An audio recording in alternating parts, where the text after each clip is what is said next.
రేపు భారీ వర్షాలు కురుస్తాయని భారత వాతావరణ శాఖ ప్రకటించింది. ఉరుములు మెరుపులకు తోడు ఈదురుగాలులు వీస్తాయని తెలిపింది. గాలి వేగం గంటకు 40 నుంచి 50 కిలోమీటర్లుగా ఉంటుందంటుంది. ఇవాళ తెలంగాణలో దట్టమైన మేఘాలు ఉంటాయి. రోజంతా జల్లులు పడుతూ ఉంటాయి.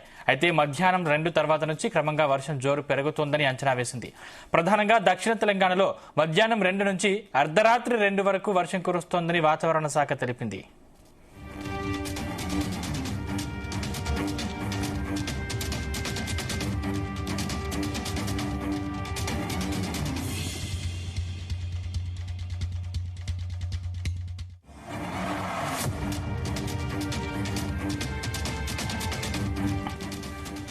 తెలంగాణలో వర్షాలకు సంబంధించి మరింత పూర్తి సమాచారం మా ప్రతినిధి రాజు పటేల్ అందిస్తారు. రాజు పటేల్, గుడ్ మార్నింగ్ సందీప్. తెలంగాణ వ్యాప్తంగా భారీ వర్ష సూచన మరోసారి నమోదు కానుంది. ఇప్పటికీ నిన్న మాత్రము తెలంగాణలోని చాలా చోట్ల కూడా వర్షం పడింది. దీంతో అన్నదాతలకు కాస్త ఊపిరి పీల్చుకున్నారని చెప్పవచ్చు. పంటలకు కూడా మళ్ళీ కావాల్సినటువంటి నీటి సాంద్రత లభించింది. గత మనకు జూలై చివరి వారంలో భారీగా వర్షం పడ్డది. తర్వాత విరామం తీసుకున్నటువంటి వర్షము తిరిగి ప్రారంభమవుతుందని చెప్పవచ్చు. ఇవాళ రేపు తెలంగాణలోని చాలా ప్రాంతాల్లో కూడా భారీ వర్షాలు కురిసే అవకాశం ఉంది. ఉరుములు మెరుపులతో పాటు పిడుగులు కూడా పడే అవకాశం ఉంది. గంటకు 40 నుంచి 50 కిలోమీటర్ల వేగంతో ఈదురుగాలు వీస్తాయి. ఐఎండీ అంటే భారత వాతావరణ శాఖ చెప్పినటువంటి ఇన్ఫర్మేషన్ ప్రకారము మరొక 5 రోజుల పాటు అటు ఆంధ్రప్రదేశ్, తెలంగాణ, యానం, కర్ణాటక, లక్షద్వీప్ తో పాటు తమిళనాడు, కేరళలో తేలికపాటి నుంచి మోస్తారు వర్షాలు అక్కడక్కడ కురిసే అవకాశం ఉంది. అలాగే ఉరుములు మెరుపులకు కూడా ఎక్కువగా ఉండే అవకాశం ఉంది. ముఖ్యంగా అటు ఏపీ, తెలంగాణలో 8-9 తేదీల్లో భారీ వర్షాలకు అనుకూలంగా వాతావరణం ఉంది. మరో 2 రోజుల పాటు దక్షిణ భారత్ అంతటా కూడా ఈదురుగాలు దాదాపు గంట నుంచి 40 కిలోమీటర్ల వేగంతో వీచే అవకాశం ఉంది. ఈ రోజు తెలంగాణలో దట్టమైనటువంటి మేఘావృతమైనటువంటి వాతావరణం ఉంటుంది. అక్కడక్కడ కూడా చాలా చోట్ల కూడా వర్షం పడే అవకాశం ఉంది. మధ్యాహ్నం 2 గంటల తర్వాత క్రమంగా వర్షం జోరు పెరిగే అవకాశం ఉంది. మొత్తం తెలంగాణ అంతటా కూడా సాయంత్రం 6 గంటల వరకు వర్షాలు కురిసే అవకాశాలున్నాయి. తర్వాత దక్షిణ తెలంగాణలో ఓ మోస్తారు వర్షం కురిసే అవకాశం ఉంది. దక్షిణ తెలంగాణలో మధ్యాహ్నం 2 నుంచి రాత్రి 2 వరకు వర్షం కురిసే అవకాశం ఉందని కూడా శాటిలైట్ లైవ్ అంచనా ప్రకారం వివరాలు చెప్పడం జరిగింది. అయితే సో ఇదే పరిస్థితి నిన్న కంటిన్యూ అయింది. ఎందుకంటే నిన్న మధ్యాహ్నం తర్వాత అప్పటి వరకు కాస్త వేడిగా ఉక్కపోతగా ఉన్నటువంటి సిచ్యువేషన్ లో మధ్యాహ్నం 1:30 కొన్ని ప్రాంతాల్లో, 2 తర్వాత కొన్ని ప్రాంతాల్లో సడన్ గా వర్షం పడ్డది. దాదాపు ఒక 20 నిమిషాల నుంచి 30 నిమిషాల పాటు ఘోరంగా వర్షం పడ్డది. ముఖ్యంగా ఇటు మంచిర్యాల జిల్లా, పెద్దపల్లి జిల్లా, జయశంకర్ భూపాల్పల్లి జిల్లా, ములుగు జిల్లా, కొమ్రంభీం, ఆసిఫాబాద్ జిల్లాలో ఈ పరిస్థితి చాలా ఎక్కువగా ఉంది. సడన్ గా 1:30, 2 తర్వాత దాదాపు 20 నుంచి 30 నిమిషాల పాటు ఒక కుండపోత వర్షం పడ్డది. దీంతో ఒకటేసారిగా రోడ్లపైకి కూడా వరదలు వచ్చాయి. సో అంటే మధ్యాహ్నం కురిసినటువంటి ఆకస్మిక వరదతోటి ఈ ప్రాంత ప్రజలు కూడా కాస్త ఉపశమనం పొందారు.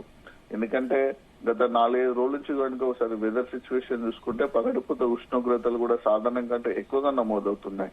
సో ఈ సిచ్యువేషన్ లో బాగా ఉక్కపోతుంటుంది, వేడి ఉంటుంది. ఇక రాత్రి టైంలో కూడా ఎక్కువగా హీట్ ఉంటుంది. విపరీతమైనటువంటి ఒక ఉక్కపోతతోటి ఒక ఉక్కిరి బిక్కిరి ప్రజలు అవుతున్నటువంటి సిచ్యువేషన్ లో నిన్న కురిసినటువంటి వర్షము ఈ అన్ని రకాల వాతావరణ పరిస్థితుల నుంచి ఉపశమనం కలిగించిందని చెప్పవచ్చు. సో అదే పరిస్థితి మళ్ళీ ఈ రోజు కూడా రిపీట్ అయ్యే అవకాశం ఉంది.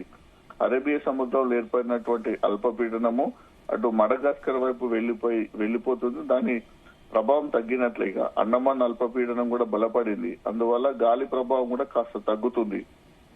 ఏపీలో గంటకు 10 కిలోమీటర్లు, తెలంగాణలో గంటకు 10 కిలోమీటర్లుగా ఉండే అవకాశం ఉంది. సో ఉష్ణోగ్రతలు కూడా ఎక్కువగా కొంత మేరకు తగ్గాయని చెప్పవచ్చు. తెలంగాణలో 29 నుంచి 31 డిగ్రీల సెల్సియస్ నమోదే అవకాశం ఉంది. ఇక ఏపీలో 32 నుంచి 35 డిగ్రీల సెల్సియస్ ఉంటుంది. తీర ప్రాంతం కొంత వేడిగా ఉంటుంది. దాంతో పాటు అక్కడక్కడ కూడా వర్షాలు పడే అవకాశం ఉంది. కాబట్టి పగటి పూట తేమ తెలంగాణలో 78%, ఏపీలో 55% ఉంటే రాత్రి వేళలో తెలంగాణలో 92%, ఏపీలో 80% ఉంది. అంటే 2 రాష్ట్రాల్లో రాత్రి వేళ కూడా భారీ వర్షాలు కురిసే అవకాశం ఉన్నట్టు చెప్పవచ్చు. ఇక ఓవరాల్ గా ఒకసారి చూస్తే భారీ మేఘాలు అటు దక్షిణాసియా, తూర్పాసియా, ఆగ్నేయ ఆసియా అంతటా ఉన్నాయి. ఫిలిప్పీన్స్ దగ్గరలో కూడా ఒక తుఫాను కూడా కేంద్రీకృతమయ్యే అవకాశం ఉంది. దానికి 16 అనే కోడ్ పేరు కూడా పెట్టారు. అది గంటకు 85 కిలోమీటర్ల వేగంతో ఫిలిప్పీన్స్ వైపు వస్తుంది. మడగాస్కర్ వైపు వెళ్లే అల్పపీడనానికి ఆవో అనే పేరు పెట్టారు. అది గంటకు 55 కిలోమీటర్ల వేగంతో వెళ్లిపోతుంది. సో ఈ ప్రభావం అంతా కూడా తెలంగాణకు రావడానికి ఒక వారానికి పట్టే అవకాశం ఉంది. వారానికి సరిపడా వర్ష మేఘాలు ఉన్నాయి కాబట్టి ప్రజలందరూ కూడా అప్రమత్తంగా ఉండాలని కూడా చెప్పడం జరిగింది. ఇక నిన్న భారీగా వర్షపాతం నమోదైంది. యాదాద్రి భువనగిరి జిల్లా ఆత్మకూరులో అత్యధికంగా 153 మిల్లీమీటర్ల వర్షపాతం నమోదైంది. నల్గొండ జిల్లా శాలిగౌరారంలో 141.5 మిల్లీమీటర్లు, గచ్చిబౌలిలోని కాజాగూడ స్పోర్ట్స్ కాంప్లెక్స్ వద్ద 133.8 మిల్లీమీటర్లు, యాదాద్రి జిల్లా అడ్డగూడూరులో 131 మిల్లీమీటర్ల వర్షపాతం నమోదైంది కూడా తెలంగాణ డెవలప్మెంట్ ప్లానింగ్ సొసైటీ అధికారులుగా మనకు రిపోర్ట్ ఇవ్వడం జరిగింది. చాలా చోట్ల కూడా భారీగా వర్షపాతం నమోదైంది. సో అదే పరిస్థితి ఈ రోజు కూడా కంటిన్యూ అయ్యే అవకాశం ఉందని కూడా వాతావరణ కేంద్రం తెలిపింది. దీంతో రైతులు అటు ప్రజలు కూడా ఆనందం వ్యక్తం చేస్తున్నటువంటి సిచ్యువేషన్ అయితే కనిపిస్తుంది. ఎందుకంటే గత ఒక దాదాపు మళ్ళొక 1 వీక్ పాటు వర్షానికి గ్యాప్ వచ్చింది. మళ్ళీ నిన్నంచెల్లే వర్షాలు పుంజుకున్నాయని చెప్పవచ్చు. ఒక రకంగా చెప్పాలంటే ఈ పుంజుకున్నటువంటి వానలు ఇంకా కంటిన్యూ అయ్యే అవకాశం ఉంది. ఎందుకంటే ఇప్పటికే మనకు తెలంగాణలో లోటు వర్షపాతం ఉంది. జూన్ లో కురవలసినటువంటి వర్షపాతం ఎక్కువగా కురవలేదు. జూలై 20 వరకు కూడా లోటు వర్షపాతం ఉంది. సో జూలై 20 తర్వాత ఆ వారం రోజుల పడ్డ వర్షాలు ఆ లోటు వర్షపాతాన్ని సరిచేసే విధంగా పడ్డాయి తప్ప అత్యధిక వర్షపాతం నమోదు కాలేదు. సో ఎప్పుడైతే అత్యధిక వర్షపాతం నమోదవుతుందో అప్పుడే సరిపడా సాగునీరుకు నీరు అందుతుంది, నీటి సాంద్రత ఎక్కువగా ఉంటుంది, భూగర్భ జలాలు కూడా ఎక్కువగా పెరుగుతాయి. సో అత్యధికంగా మనకైతే ఇప్పటి వరకు అంటే సాధారణ వర్షపాతం కంటే తక్కువనే నమోదవుతుంది తప్ప అధిక వర్షపాతం నమోదు కాలేదు. అధిక వర్షపాతం నమోదైనప్పుడు మాత్రమే విపరీతమైనటువంటి వరదలకు అవకాశం ఉంటుంది. వాగులు ప్రవహిస్తాయి, నదులు ప్రవహిస్తాయి, ప్రాజెక్టులలోకి కూడా నీళ్లు కంప్లీట్ గా వచ్చి చేరుతుంది. ప్రాజెక్టు గేట్లను లిఫ్ట్ చేస్తారు, చెరువుల్లో కూడా నీళ్లు వస్తుంది, చెరువులు కూడా మత్తలు పడతాయి.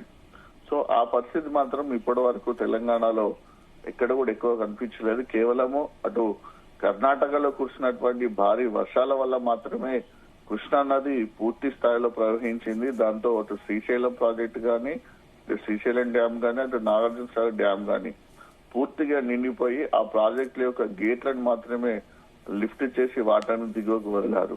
సో అదంతా కూడా దక్షిణ తెలంగాణ ప్రాంతం. దక్షిణ తెలంగాణ ప్రాంతంలో వర్షం లేదు, కానీ దక్షిణ తెలంగాణ ప్రాంతంలో ఉన్నటువంటి కృష్ణా నది మాత్రం పూర్తిగా నిండిపోయింది. దీంతో ప్రాజెక్టుల్లోకి పూర్తిగా వాటర్ వచ్చి చేరింది. సో ఇక కృష్ణా నది పరివాహక ప్రాంతానికి సంబంధించినటువంటి సాగునీటి గాని, తాగునీటికి గాని ఈ ఏడాది ఎలాంటి ఢోకా లేదని చెప్పవచ్చు.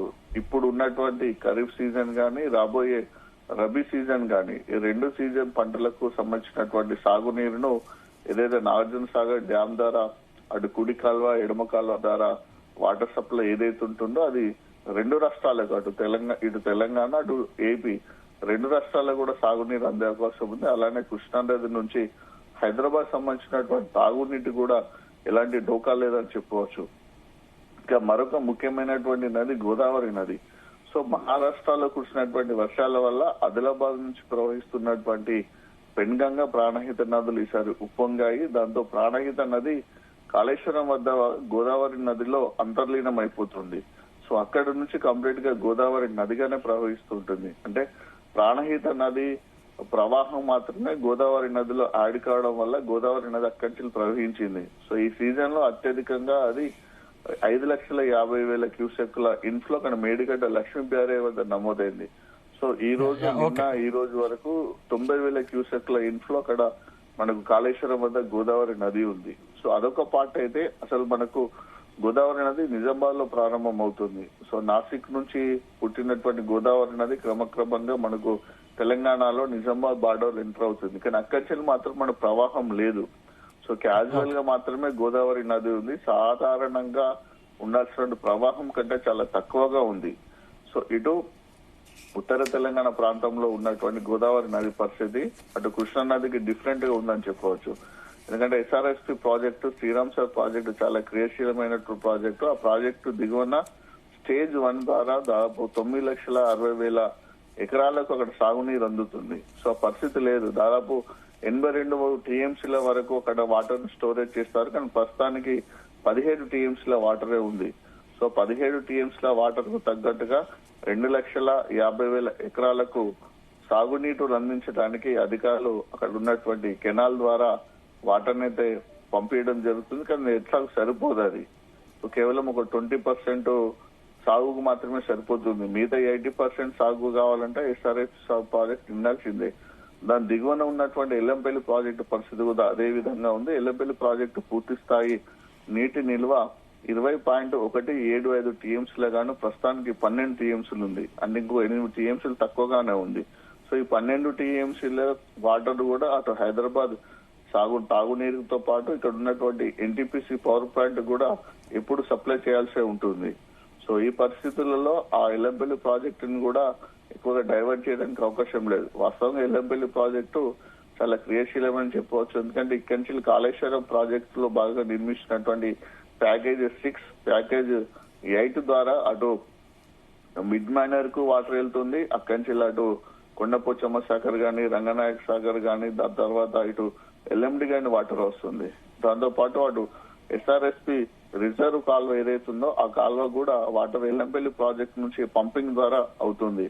సో ఎల్లంపల్లి ప్రాజెక్ట్ లో కూడా పూర్తి స్థాయిలో నీటి నిల్వ లేదు కాబట్టి ఆ వాటర్ ను కూడా పంపింగ్ చేయడానికి అవకాశం లేదు. కేవలం ఒక నంది మేడారం దగ్గర లిఫ్టింగ్ చేసి అక్కడ ఉన్నటువంటి టన్నెల్ ద్వారా ఒక మోటార్ మాత్రమే రన్ చేసి అవసరానికి అనుగుణంగా వాటర్ మాత్రమే సప్లై చేస్తున్నారు తప్ప పూర్తి స్థాయిలో వాటర్ సరఫరా కానీ వాటర్ సప్లై కానీ ఇప్పటివరకు అవకాశం లేదు. సో ఇలాంటి సిచ్యువేషన్స్ లో ఉన్నటువంటి పరిస్థితుల్లో విభిన్నమైనటువంటి వాతావరణ పరిస్థితి కూడా తెలంగాణలో కనిపిస్తుందని చెప్పవచ్చు. ఎందుకంటే ఉదయం చల్లగా ఉంటుంది, మధ్యాహ్నము వేడి ఉంటుంది, మళ్ళా ఆఫ్టర్నూన్ టైం, ఈవినింగ్ టైంలో వర్షం పడుతుంది, మళ్ళా రాత్రి మళ్ళా వేడి ఉక్కపోత తయారవుతుంది. అంటే ఒకే రోజు ఒక 3-4 రకాల డిఫరెంట్ వెదర్ సిచ్యువేషన్స్ ని ప్రజలు అనుభవిస్తున్నటువంటి పరిస్థితులలో భారీగా మరొకసారి వర్షపాతం అయితే నమోదు కావాల్సిన అవసరం ఉంది. వాతావరణ శాఖ చెప్పిన అంచనా ప్రకారము భారీగా వర్షాలు పడితే ప్రాజెక్టులు, చెరువులు కూడా పూర్తి స్థాయిలో నీటి నిల్వ వచ్చి సాగునీరు ఈ ఖరీఫ్ సీజన్ సంబంధించిన ఎలాంటి డోకా లేదని చెప్పవచ్చు. Right, thank you Raju Patel.